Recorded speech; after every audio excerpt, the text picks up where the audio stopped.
Prices for just about everything are rising fast. In October 2021, inflation took its biggest jump in more than 30 years. It's hitting specific parts of the economy hardest. Drivers face a 59% increase at the pump compared to 1 year ago. The average used vehicle is selling for 26% more than it was a year ago. Vacation homes are renting out at a premium too. Nobody likes inflation. Nobody wants to pay higher prices for anything, really. Maintaining stable prices is one of the Federal Reserve's main responsibilities. In recent decades, the economy has hummed below the central bank's target rate. Now, post-pandemic, the Fed, they want inflation, at least for a while, to be above 2%. And they'll get exactly what they want simply because of the acceleration in rent growth. Critics say there are signs of turmoil in the economy that the Fed isn't hearing. I think it's pretty darn clear that the Fed cannot control inflation on the downside or the upside, given the current experience. The central bank has its defenders too. The weight of the evidence is finally going Powell's way. Team Transitory is going to win. There's a lot of reasons to think that inflation is transitory. It doesn't mean it's going to be 2 months. It could be a year, but it's not going to be 4 or 5% a year for the next 5 years. In the backdrop, governments are spending big to keep society afloat. The U.S. Treasury's debt is managed by the Fed. The bank's assets swelled as it printed trillions of dollars to backstop the country. Which leads to the question, can the Federal Reserve control inflation? And if so, what could it do to rein in the cost of living in the United States?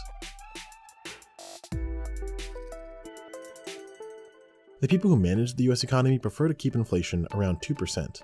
That's because a low and steady rate produces a healthy business environment. These rates are tracked in categories like food, energy, and housing. These components are then weighted against one another to establish their importance. The final scores that are produced are then recorded over time. The primary one you hear about on the news is called the Consumer Price Index. It tracks all of the spending from 93% of the US population. Then there's the trimmed mean inflation, which throws out outlier data and focuses on core prices. Movements in the trimmed mean signal a more potent inflationary trend. Then there's the PCE. The Fed really prefers to look at PCE, that is Personal Consumption Expenditures Price Index.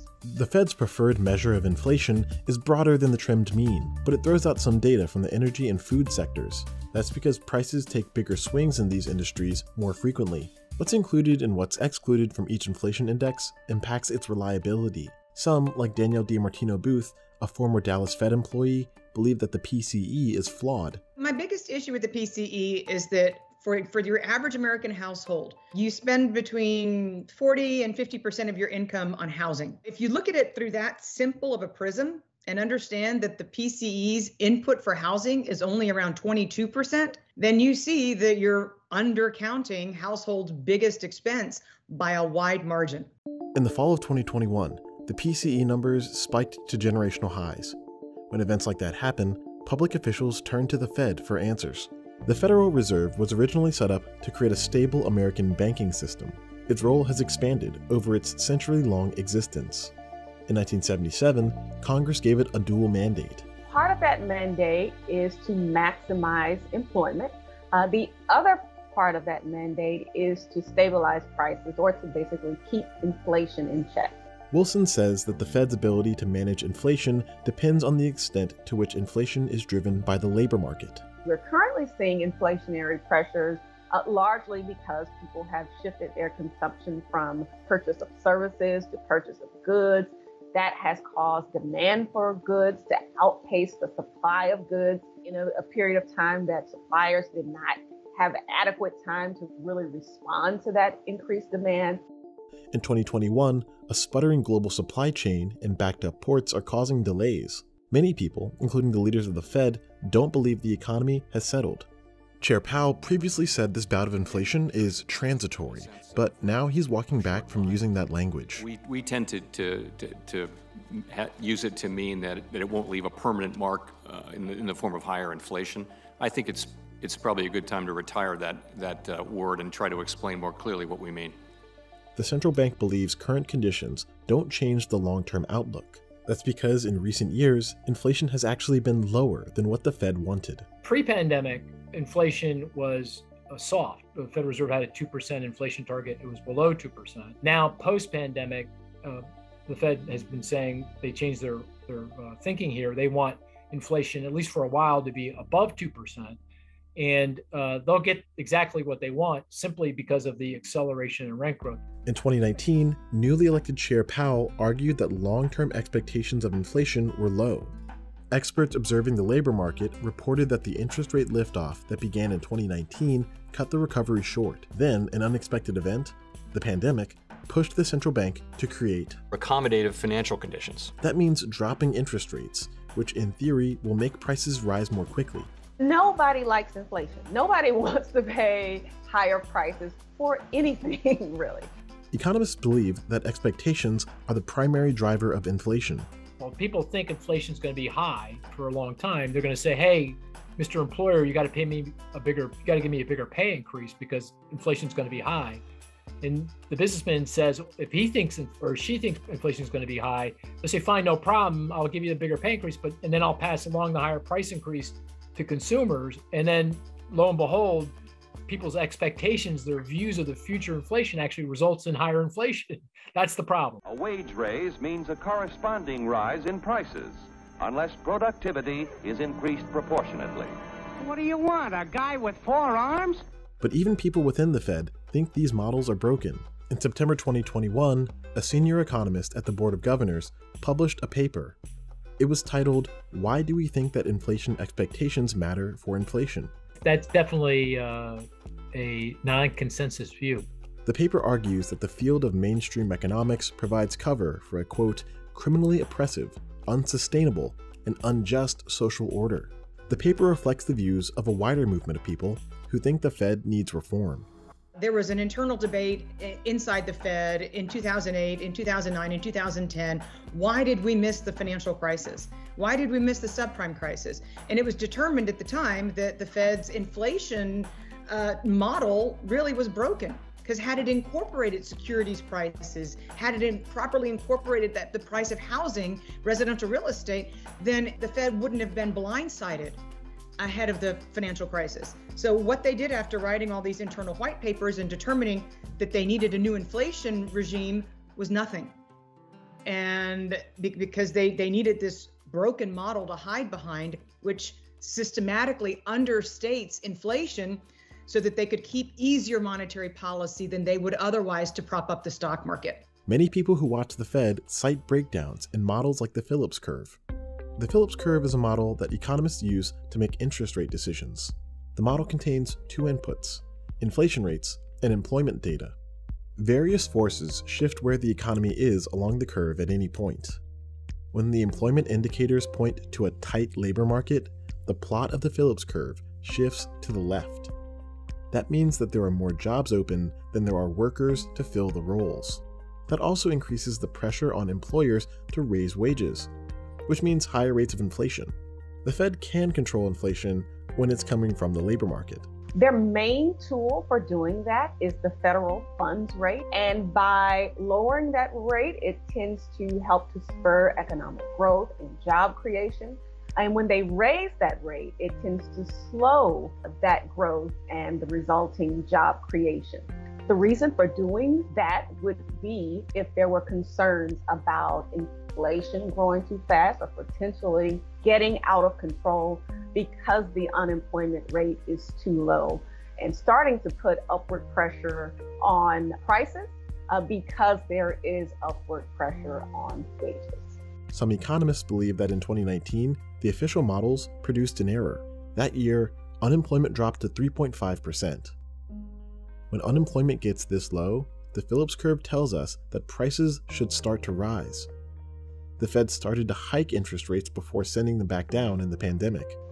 I think one of the things that we have learned coming out of that recession and more recently is that the economy has probably been further from what would be a genuine level of full employment. Some say that the failure to lift off interest rates is a mistake that the country will have to pay for in the future. Jay Powell in 2018, 2019 found out that he couldn't raise interest rates. So he failed to get interest rates to his own personal stated target of 3%. He never got to. When you have a Federal Reserve that one cycle after another They try to resolve an underlying issue of over-indebtedness, whether it was the household sector before the financial crisis or the corporate sector before COVID hit.